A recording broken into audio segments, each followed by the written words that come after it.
ओम नमो भगवते वासुदेवाय। श्रीमद्भागवत महात्म्यम। कृष्ण नारायणं वंदे कृष्ण वंदे व्रजप्रियम। कृष्ण द्वैपायनम वंदे कृष्ण वंदे पृथासुतम। अथ प्रथमोध्यायः। देवर्षि नारद की भक्ति से भेंट। सच्चिदानंद स्वरूप भगवान श्री कृष्ण को हम नमस्कार करते हैं, जो जगत की उत्पत्ति, स्थिति और विनाश के हेतु तथा आध्यात्मिक, आधिदैविक और आधिभौतिक तीनों प्रकार के तापों का नाश करने वाले हैं। जिस समय श्री शुकदेव जी का यज्ञोपवीत संस्कार भी नहीं हुआ था तथा लौकिक वैदिक कर्मों के अनुष्ठान का अवसर भी नहीं आया था, तभी उन्हें अकेले ही संन्यास लेने के लिए घर से जाते देखकर उनके पिता व्यास जी विरह से कातर होकर पुकारने लगे, बेटा बेटा तुम कहाँ जा रहे हो। उस समय वृक्षों ने तन्मय होने के कारण श्री शुकदेव जी की ओर से उत्तर दिया था, ऐसे सर्वभूत हृदय स्वरूप श्री शुकदेव मुनि को मैं नमस्कार करता हूँ। एक बार भगवत कथामृत का रसास्वादन करने में कुशल मुनिवर शौनक जी ने नैमिषारण्य क्षेत्र में विराजमान महामती सूत जी को नमस्कार करके उनसे पूछा। शौनक जी बोले, सूत जी, आपका ज्ञान अज्ञानांधकार को नष्ट करने के लिए करोड़ों सूर्यों के समान है। आप हमारे कानों के लिए रसायन अमृत स्वरूप सारगर्भित कथा कहिए। भक्ति, ज्ञान और वैराग्य से प्राप्त होने वाले महान विवेक की वृद्धि किस प्रकार होती है तथा वैष्णव लोग किस तरह इस माया मोह से अपना पीछा छुड़ाते हैं। इस घोर कली काल में जीव प्रायः आसुरी स्वभाव के हो गए हैं। विविध क्लेशों से आक्रांत इन जीवों को शुद्ध दैवी शक्ति संपन्न बनाने का सर्वश्रेष्ठ उपाय क्या है।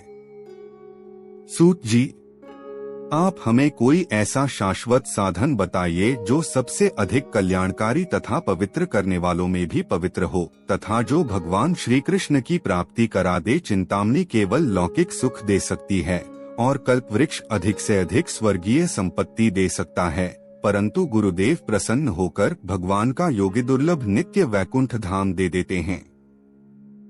सूत जी ने कहा, शौनक जी, तुम्हारे हृदय में भगवान का प्रेम है, इसलिए मैं विचार कर तुम्हें संपूर्ण सिद्धांतों का निष्कर्ष सुनाता हूँ, जो जन्म मृत्यु के भय का नाश कर देता है, जो भक्ति के प्रवाह को बढ़ाता है और भगवान श्री कृष्ण की प्रसन्नता का प्रधान कारण है। मैं तुम्हें वह साधन बतलाता हूँ, उसे सावधान होकर सुनो। श्री शुकदेव जी ने कलयुग में जीवों के कालरूपी सर्प के मुख का ग्रास होने के त्रास का आत्यंतिक नाश करने के लिए श्रीमद्भागवत शास्त्र का प्रवचन किया है। मन की शुद्धि के लिए इससे बढ़कर कोई साधन नहीं है। जब मनुष्य के जन्म जन्मांतर का पुण्य उदय होता है, तभी उसे इस भागवत शास्त्र की प्राप्ति होती है। जब शुकदेव जी राजा परीक्षित को यह कथा सुनाने के लिए सभा में विराजमान हुए, तब देवता लोग उनके पास अमृत का कलश लेकर आए। देवता अपना काम बनाने में बड़े कुशल होते हैं। यहाँ भी सबने शुकदेव मुनि को नमस्कार करके कहा, आप यह अमृत लेकर बदले में हमें कथामृत का दान दीजिए। इस प्रकार परस्पर विनिमय अदलाबदली हो जाने पर राजा परीक्षित अमृत का पान करें और हम सब श्रीमद्भागवत रूप अमृत का पान करेंगे। इस संसार में कहाँ कांच और कहाँ महामूल्य मणि तथा कहाँ सुधा और कहाँ कथा। श्री शुकदेव जी ने यह सोचकर उस समय देवताओं की हंसी उड़ा दी। उन्हें भक्ति शून्य कथा का अंधिकारी जानकर कथामृत का दान नहीं किया। इस प्रकार यह श्रीमद्भागवत की कथा देवताओं को भी दुर्लभ है। पूर्व काल में श्रीमद्भागवत के श्रवण से ही राजा परीक्षित की मुक्ति देखकर ब्रह्मा जी को भी बड़ा आश्चर्य हुआ था। उन्होंने सत्यलोक में तराजू बांधकर सब साधनों को तौला। अन्य सभी साधन तौल में हल्के पड़ गए। अपने महत्व के कारण भागवत ही सबसे भारी रहा। यह देखकर सभी ऋषियों को बड़ा विस्मय हुआ। उन्होंने कलयुग में इस भगवद रूप भागवत शास्त्र को ही पढ़ने सुनने से तत्काल मोक्ष देने वाला निश्चय किया। सप्ताह विधि से श्रवण करने पर यह निश्चय भक्ति प्रदान करता है। पूर्व काल में इसे दयापरायण सनकादि ने देवर्षि नारद को सुनाया था। यद्यपि देवर्षि ने पहले ब्रह्मा जी के मुख से इसे श्रवण कर लिया था, तथापि सप्ताह श्रवण की विधि तो उन्हें सनकादि ने ही बताई थी। शौनक जी ने पूछा, सांसारिक प्रपंच से मुक्त एवं विचरणशील नारद जी का सनकादि के साथ संयोग कहाँ हुआ और विधि विधान के श्रवण में उनकी प्रीति कैसे हुई? सूत जी ने कहा, अब मैं तुम्हें वह भक्तिपूर्ण कथानक सुनाता हूँ जो श्री शुकदेव जी ने मुझे अपना अनन्य शिष्य जानकर एकांत में सुनाया था। एक दिन विशालापुरी में वे चारों निर्मल ऋषि सत्संग के लिए आए। वहां उन्होंने नारद जी को देखा। सनकादि ने पूछा, ब्राह्मण, आपका मुख उदास क्यों हो रहा है? आप चिंतातुर कैसे हैं?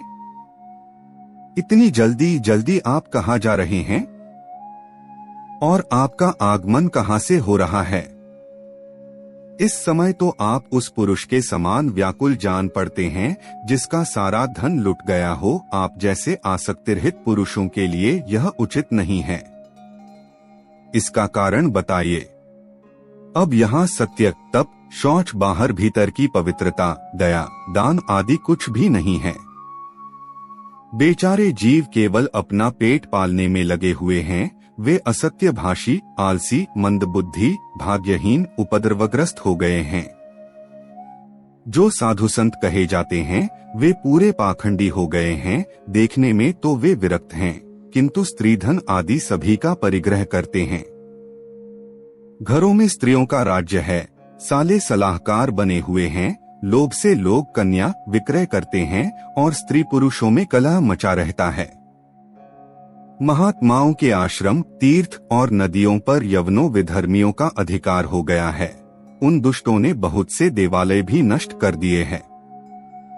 इस समय यहाँ न कोई योगी है, न सिद्ध है, न ज्ञानी है और न सत्कर्म करने वाला ही है। सारे साधन इस समय कलिरूप दावानल से जलकर भस्म हो गए हैं। इस कलयुग में सभी देशवासी बाजारों में अन्न बेचने लगे हैं। ब्राह्मण लोग पैसा लेकर वेद पढ़ाते हैं और स्त्रियां वेश्यावृत्ति से निर्वाह करने लगी हैं। इस तरह कलयुग के दोष देखता और पृथ्वी पर विचरता हुआ मैं यमुना जी के तट पर पहुंचा, जहां भगवान श्री कृष्ण की अनेकों लीलाएं हो चुकी हैं। मुनिवरों, सुनिए, वहां मैंने एक बड़ा आश्चर्य देखा। वहां एक युवती स्त्री खिन्न मन से बैठी थी। उसके पास दो वृद्ध पुरुष अचेत अवस्था में पड़े जोर जोर से सांस ले रहे थे। वह तरुणी उनकी सेवा करती हुई कभी उन्हें चेत कराने का प्रयत्न करती और कभी उनके आगे रोने लगती थी। वह अपने शरीर के रक्षक परमात्मा को दशों दिशाओं में देख रही थी। उसके चारों ओर सैकड़ों स्त्रियां उसे पंखा झल रही थीं और बार बार समझाती जाती थीं। दूर से यह सब चरित देखकर मैं कुतूहलवश उसके पास चला गया। मुझे देखकर वह युवती खड़ी हो गई और बड़ी व्याकुल होकर कहने लगी। युवती ने कहा, अजी महात्मा जी, क्षण भर ठहर जाइए और मेरी चिंता को भी नष्ट कर दीजिए। आपका दर्शन तो संसार के सभी पापों को सर्वथा नष्ट कर देने वाला है। आपके वचनों से मेरे दुख की भी बहुत कुछ शांति हो जाएगी। मनुष्य का जब बड़ा भाग्य होता है तभी आपके दर्शन हुआ करते हैं। नारद जी कहते हैं, तब मैंने उस स्त्री से पूछा, देवी, तुम कौन हो? ये दोनों पुरुष तुम्हारे क्या होते हैं? और तुम्हारे पास ये कमलनयनी देवियां कौन हैं? तुम हमें विस्तार से अपने दुख का कारण बताओ। युवती ने कहा, मेरा नाम भक्ति है। ये ज्ञान और वैराग्य नामक मेरे पुत्र हैं। समय के फेर से ही ये ऐसे जर्जर हो गए हैं। ये देवियां गंगा जी आदि नदियां हैं। ये सब मेरी सेवा करने के लिए ही आई हैं। इस प्रकार साक्षात देवियों के द्वारा सेवित होने पर भी मुझे सुख शांति नहीं है। तपोधन, अब ध्यान देकर मेरा वृत्तांत सुनिए। मेरी कथा वैसे तो प्रसिद्ध है, फिर भी उसे सुनकर आप मुझे शांति प्रदान करें। मैं द्रविड़ देश में उत्पन्न हुई, कर्नाटक में बढ़ी, कहीं कहीं महाराष्ट्र में सम्मानित हुई, किंतु गुजरात में मुझको बुढ़ापे ने आ घेरा। वहां घोर कलियुग प्रभाव से पाखंडियों ने मुझे अंगभंग कर दिया। चिरकाल तक यह अवस्था रहने के कारण मैं अपने पुत्रों के साथ दुर्बल और निस्तेज हो गई। अब जब से मैं वृंदावन आई तब से पुनः परम सुंदरी स्वरूपवती नवयुवती हो गई हूँ। किंतु सामने पड़े हुए ये दोनों मेरे पुत्र थकेमादे दुहखी हो रहे हैं। अब मैं यह स्थान छोड़कर अन्यत्र जाना चाहती हूँ। ये दोनों बूढ़े हो गए हैं, इसी दुख से मैं दुहखी हूँ। मैं तरुणी क्यों और ये दोनों मेरे पुत्र बूढ़े क्यों? हम तीनों साथ साथ रहने वाले हैं, फिर यह विपरीतता क्यों? होना तो यह चाहिए कि माता बूढ़ी हो और पुत्र तरुण। इसी से मैं आश्चर्यचकित चित्त से अपनी इस अवस्था पर शोक करती रहती हूँ। आप परम बुद्धिमान एवं योगनिधि हैं, इसका क्या कारण हो सकता है, बताइए।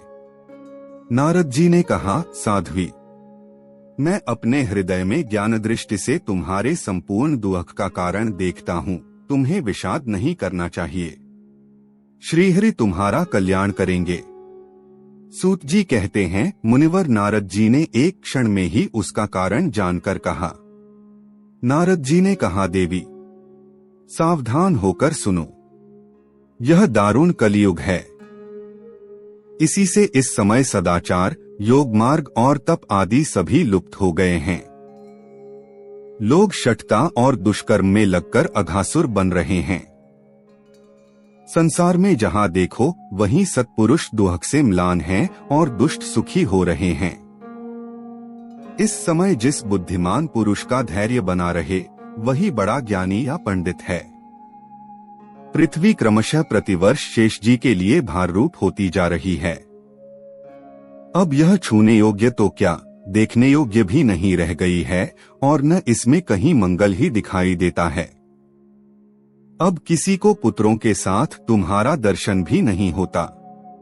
विषयानुराग के कारण अंधे बने हुए जीवों से उपेक्षित होकर तुम जर्जर हो रही थी। वृंदावन के संयोग से तुम फिर नवीन तरुणी हो गई हो।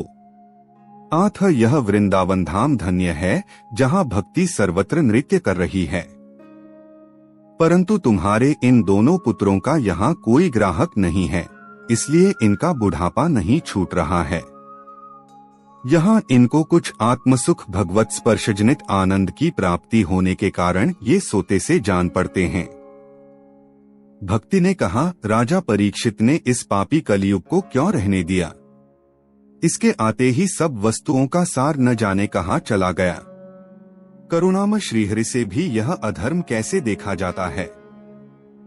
मुने, मेरा यह संदेह दूर कीजिए, आपके वचनों से मुझे बड़ी शांति मिली है। नारद जी ने कहा, बाले, यदि तुमने पूछा है तो प्रेम से सुनो कल्याणी। मैं तुम्हें सब बताऊंगा और तुम्हारा दुख दूर हो जाएगा। जिस दिन भगवान श्री कृष्ण इस भूलोक को छोड़कर अपने परमधाम को पधारे, उसी दिन से यहाँ संपूर्ण साधनों में बाधा डालने वाला कलियुग आ गया। दिग्विजय के समय राजा परीक्षित की दृष्टि पड़ने पर कलियुग दीन के समान उनकी शरण में आया। भ्रमर के समान सारग्राही राजा ने यह निश्चय किया कि इसका वध मुझे नहीं करना चाहिए, क्योंकि जो फल तपस्या, योग एवं समाधि से भी नहीं मिलता, कलियुग में वही फल श्रीहरि कीर्तन से ही भली भांति मिल जाता है। इस प्रकार सारहीन होने पर भी उसे इस एक ही दृष्टि से सारयुक्त देखकर उन्होंने कलियुग में उत्पन्न होने वाले जीवों के सुख के लिए ही इसे रहने दिया था।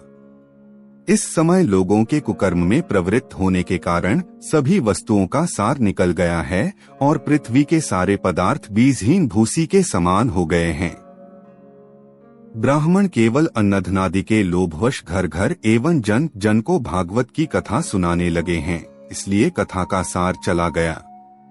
तीर्थों में नाना प्रकार के अत्यंत घोर कर्म करने वाले नास्तिक और नारकी पुरुष भी रहने लगे हैं, इसलिए तीर्थों का भी प्रभाव जात रहा। जिनका चित्त निरंतर काम, क्रोध, महान लोभ और तृष्णा से तपता रहता है, वे भी तपस्या का ढोंग करने लगे हैं, इसलिए तप का भी सार निकल गया। मन पर काबू न होने के कारण तथा लोभ, दंभ और पाखंड का आश्रय लेने के कारण एवं शास्त्र का अभ्यास न करने से ध्यान योग का फल मिट गया। पंडितों की यह दशा है कि वे अपनी स्त्रियों के साथ पशु की तरह रमण करते हैं। उनमें संतान पैदा करने की ही कुशलता पाई जाती है, मुक्ति साधन में वे सर्वथा अकुशल हैं। संप्रदायानुसार प्राप्त हुई वैष्णवता भी कहीं देखने में नहीं आती। इस प्रकार जगह सभी वस्तुओं का सार लुप्त हो गया है। यह तो इस युग का स्वभाव ही है, इसमें किसी का दोष नहीं है। इसी से पुंडरीकाक्ष भगवान बहुत समीप रहते हुए भी यह सब सह रहे हैं। सूत जी कहते हैं, शौनक जी, इस प्रकार देवर्षि नारद के वचन सुनकर भक्ति को बड़ा आश्चर्य हुआ। फिर उसने जो कुछ कहा उसे सुनिए। भक्ति ने कहा, देवर्षि, आप धन्य हैं। मेरा बड़ा सौभाग्य था जो आपका समागम हुआ। संसार में साधुओं का दर्शन ही समस्त सिद्धियों का परम कारण है। आपका केवल एक बार का उपदेश धारण करके कयाधु कुमार प्रहलाद ने माया पर विजय प्राप्त कर ली थी। ध्रुव ने भी आपकी कृपा से ही ध्रुवपद प्राप्त किया था। आप सर्वमंगलमय और साक्षात श्री ब्रह्मा जी के पुत्र हैं। मैं आपको नमस्कार करती हूँ। इति श्री पद्म पुराणे उत्तरखंडे श्रीमद्भागवत महात्म्ये भक्तिनारदसमागमो नाम प्रथमोऽध्यायः।